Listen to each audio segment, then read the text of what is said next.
You know, everybody dreams about going off grid. No bills, no reliance on, well, darn near anybody. Just freedom. But here's the truth. Most who try or even think about trying, they don't make it. Why not? Look, this is expensive. I mean, really expensive if you try to do it all at once. It's complex. There's not an easy way to do it yourself. And frankly, it takes constant maintenance. That's why we chose a smarter path. Hybrid homesteading. Hybrid means grid optional.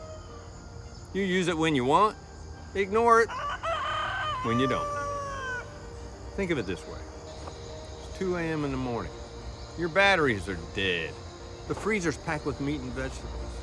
The generator's running out back, but you're using about $30 of fuel every night.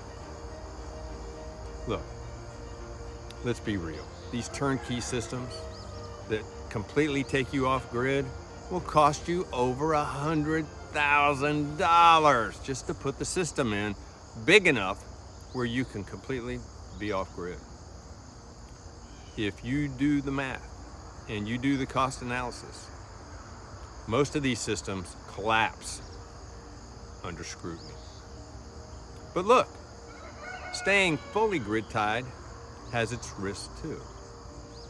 Storms, outages, and rising rates remind us reliance has a cost too. That's why the first step in the hybrid homesteading world is pretty simple.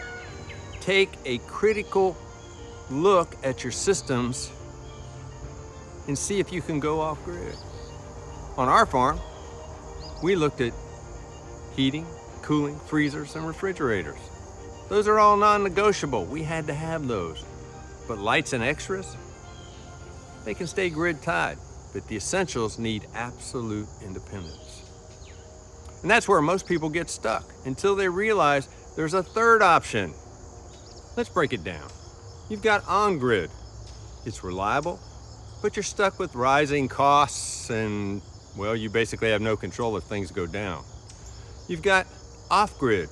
You're independent, but extremely expensive and downright unforgiving if something goes wrong.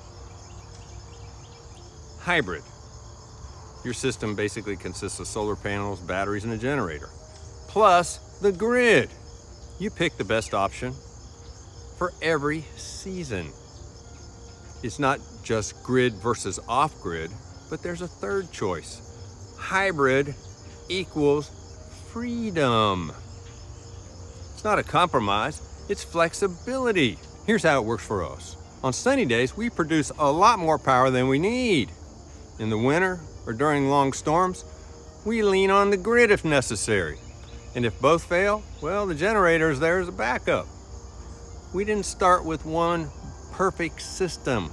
We built 3 completely different solar setups over time, adding one as we could afford it. Look, that's how real people are gonna have to do it, step by step, not all at once. I don't have $100,000 to throw in a solar system. Think of it like, well, insurance that you actually use. And later, I'm gonna show you how one system paid for itself in under a year. We didn't get this perfect. In our first year, we undersized our batteries. We thought that they would go further. Well, they didn't. And look, sometimes I bought the wrong stuff. There was a time I bought a Bluetti AC200Max with an extra battery. The plan was to grab it and run to the storm shelter when the tornadoes came, and they always come, by the way. The problem was it weighed 66 pounds without the extra battery. There wasn't any picking up and running with that, especially for Mrs. Possum Ridge Farms. It was just too heavy. So it sat unused for almost a year. Eventually, I set it up as a separate small solar system. Now it runs a refrigerator, a freezer, and a small AC unit during the summer. But that's not how I planned it. but that's how it works. Look, I use one simple rule, okay? If an upgrade can't pay for itself in 3 years, I look for another way. That's called an ROI for you accounting people, return on investment. Take our EG4 minisplit. On paper, I figured an 18-month payback. In reality, it paid for itself under a year in real dollars. Real dollars are, this was the bill last year, this is the bill this year, this is what I saved.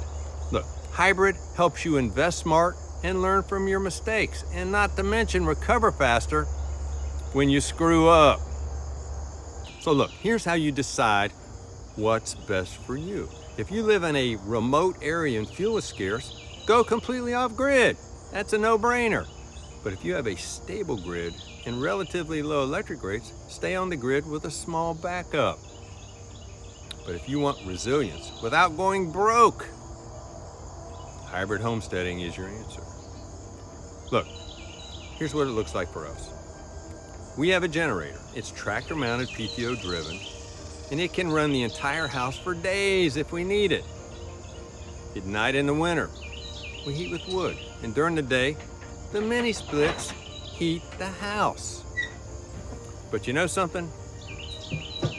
We use half the wood we used to because we're not heating during the day and the night.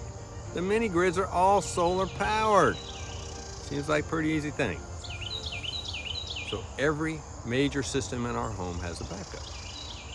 Solar, wood, and the generator all overlap. So if one layer fails, another carries the load.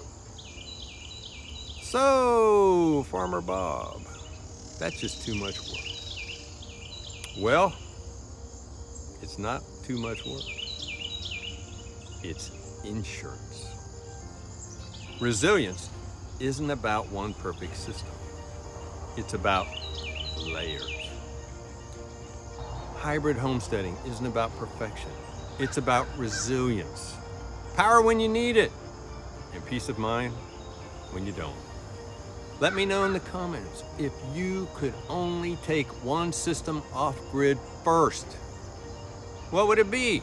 Heating, cooling, food storage? What? Drop your answer below and I'll share my thoughts there too. Please hit the subscribe button for more real talk about real homesteading and self-reliance. Until next time, I'll see you down at the